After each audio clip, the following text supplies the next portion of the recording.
Monster ने कहा, dam human, मैं तुम्हें मार डालूंगा, तुम सभी को मार डालूंगा। एस्ट्यू सोचता है, नहीं, ऐसा नहीं है। ये क्रीचर्स के थॉट्स और इमोशंस को मैं टच करके समझता हूँ, लेकिन यहाँ तो नो वे। इस क्रीचर की विल तो काफी स्ट्रांग है। मैं इतनी दूर से भी इसके मर्डरस इंटेंट को महसूस कर सकता हूँ। इसका मर्डरस इंटेंट बहुत खतरनाक है। एस्टियो लीना की ओर मुड़ा और बोला, हमें वापस जाना चाहिए। लीना कहता है, क्या कह रहे हो तुम? यही एक अकेला रास्ता है। क्या यहाँ इसके अलावा भी कोई दूसरा मॉन्स्टर है क्या?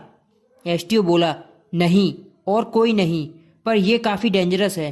लीना ने अपने दोनों हथियार निकाल लिए, एक और साथी से तलवार, और इस तरह सभी ने अपने हथियार निकालकर तैयार हो गए। लाल बालों वाला तलवारबाज बोला, ये किस तरह से वाइट फर वाला मंकी हो सकता है? ये सुनकर मॉन्स्टर गुस्से में छाती पीटने लगा और जोर जोर से गुर्राने लगा, जिससे हवा तेज होने लगी, जिससे एस्टियो पीछे की ओर गिरने लगा। तभी लीना अपने दोनों हथियारों को लेकर सामने की ओर बढ़ा और बोला, ये है या नहीं, पर इसके वाइट फर तो हैं।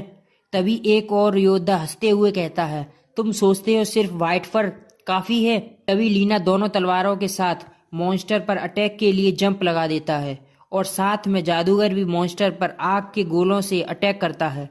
तीरंदाज तीरों से अटैक करता है। ये सब होते हुए एस्टियो देख रहा था।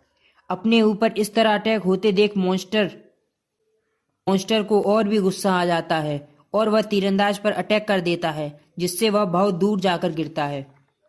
इस समय तीरंदाज को अपने सामने साक्षात मौत नजर आ रही होती है और वह डर की वजह से अपने शरीर को हिला भी नहीं पा रहा था। तभी एस्टियो तेजी से दौड़कर उसके सामने आ जाता है और जोर से मॉन्स्टर की तरफ हाथ करके रुकने को बोलता है और कहता है, सब ठीक है, प्लीज शांत हो जाओ। मॉन्स्टर एस्टियो को ऐसा करते देख शॉक्ड हो जाता है और रुककर एस्टियो की ओर देखने लगता है। तभी लीना पीछे से तेजी से चिल्लाते हुए आता है और कहता है, मैंने कहा था ना कि अपनी दूरी बनाए रखो, और मॉन्स्टर की पीठ पर अटैक कर देता है, जिससे मॉन्स्टर की दर्द से भरी आवाज निकलती है और इसके बाद वो वहां से चला जाता है। बाद बाकी के लोग बोलते हैं, हमें इसे खत्म करना चाहिए। और एक तरफ एस्टियो सोच रहा था कि मैं क्या सोच रहा था, मैंने ऐसा क्यों किया? ये सिर्फ एक मूवमेंट के लिए था, लेकिन मॉन्स्टर रुक गया था। ऐसा लगा जैसे मेरे इंटेंशन उस तक पहुंच रहे हो। और क्या होता अगर वह अपनी लाइफ खो देता? तभी एस्टियो को थॉट्स सुनाई देते हैं, मॉम मुझे डर लग रहा है, मॉम मॉम मुझे डर लग रहा है। ये सुनकर एस्टियो सोचता है, मुझे जाना चाहिए। वह चलते हुए कुछ दूरी बाद कुछ पैरों के निशान देखता है जो एक गुफा की ओर जा रहे थे। एस्टियो सोचता है, यह काफी शांत है। मुझे नहीं लगता वॉरियर्स ने इस गुफा को अभी तक ढूंढा होगा। वह गुफा के अंदर जाता है जहां ब्लड की स्मेल आ रही थी।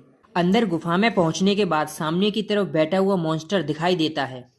उसके पास पहुंचने पर एस्टियो को व्हाइट फर मंकी की मेमोरीज दिखने लगती हैं, जिसमें एक समूह था व्हाइट फर मंकीज का। ये समूह बाहर बर्फ में घूम रहा था, जहां इन्हें एक घायल महिला मिली, जिसे ये अपनी गुफा में ले गए। और जब महिला को होश आया तो वह शॉक्ड और ब्लैंक थी।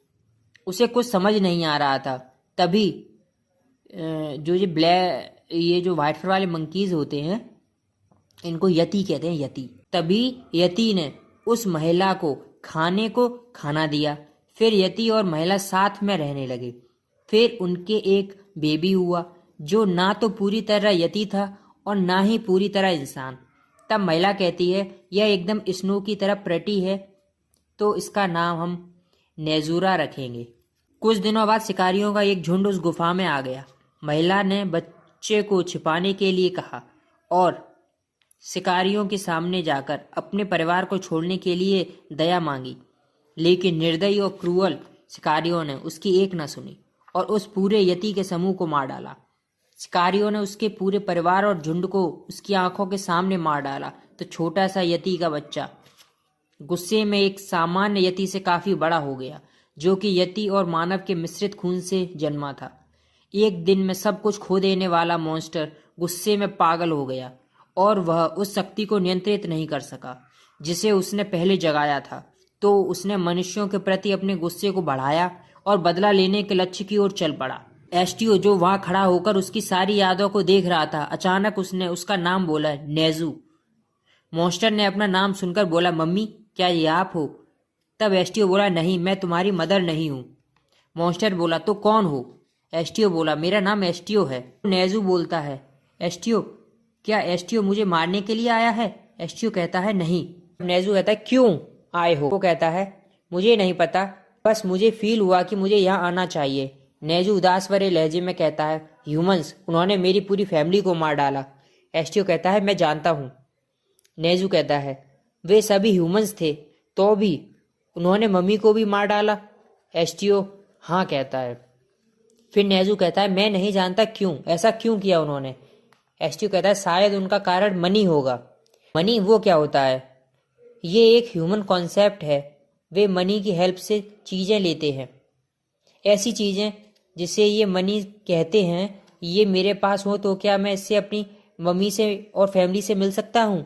एसटीओ कहता है, नहीं, ये इम्पॉसिबल है। तो क्या मैं इससे रिवेंज ले सकता हूँ? एसटीओ कहता है, हाँ, ये पॉसिबल है।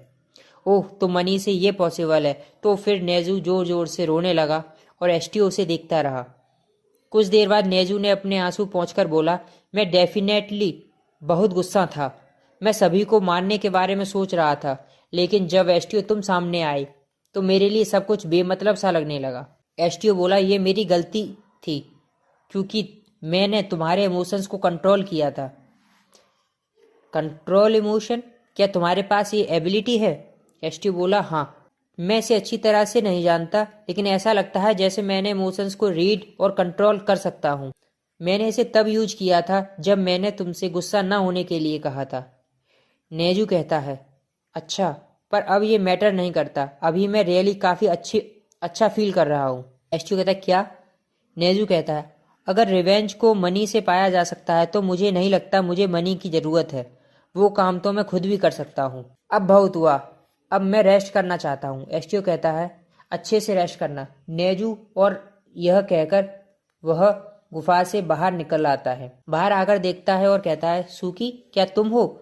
अभी एक पोटली आकर उसके ऊपर गिरती है और सामने की ओर सूकी खड़ी होती है। उसे देखकर एसटीओ काफ़ी खुश होता है। सूकी कहती है, मैं कोई कमज़ोर नहीं हूँ जो किसी बच्चे से इंजर्ड हो जाऊँ।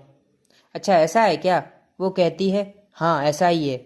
एसटीओ कहता है, तो तुम चाहती हो कि क्या मैं तुम्हें कैरी करूँ? वो कहती है, नहीं। तो तुम कहाँ जा रही हो? वो कहती, कैरिज में। एसटीओ कहता है, नेजू का क्या होगा? सूकी कहती है, उसे छोड़ दो उसके हाल पर। एसटीओ कहता है, वो घायल है, यह लोगों ने उसे ढूंढ लिया तो वह मर जाएगा। सूकी कहती है, तुम यहाँ जमकर मर जाओगे, तब भी यहाँ रुकोगे? एसटीओ कुछ समय सोचता है, फिर कहता है, चलो गुफा में चलते हैं। सूकी, जैसा तुम चाहो। तुम सच में पागल हो, तुम अपने आप को छोड़ सकते हो। एसटीओ बोला, तुम्हारा मतलब क्या है?